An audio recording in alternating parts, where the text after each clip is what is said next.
De ene had een bennenopvang met 12 locaties in en opdrachten. De andere een uitstuurbureau in de transportsector met 2000 klanten.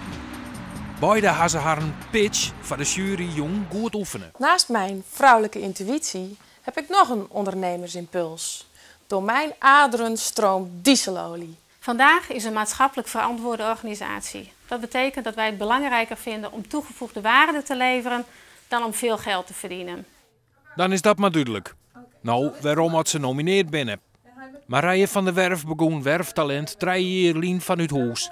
Nou is het een bedrijf met jouw meesken. Jood zetten ze maar een nieuw plan uiteen. Personeelsplanners kunnen direct op de site chauffeurs inhuren en dat jouw het voordeel.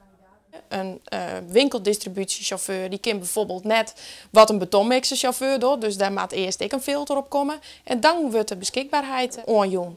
Die kan zelf zien wat er is en om daar aan te passen. Ja, en hij krijgt dus direct het telefoonnummer en de contactgegevens van deze flexwerker. En kan dus direct in contact treden zonder tussenkomst van het uitzendbureau. En dat is wel echt iets heel vernijends. En daarom verdient de Friese ondernemersprijs. Dat is precies de reden waarom ik die verdien.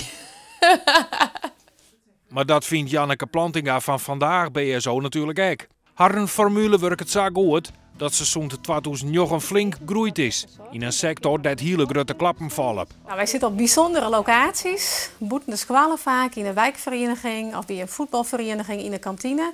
Werk je altijd met liedse groepen, verste leidsters, zodat de veilige groep wordt voor de band, dat zich echt thuis vielen.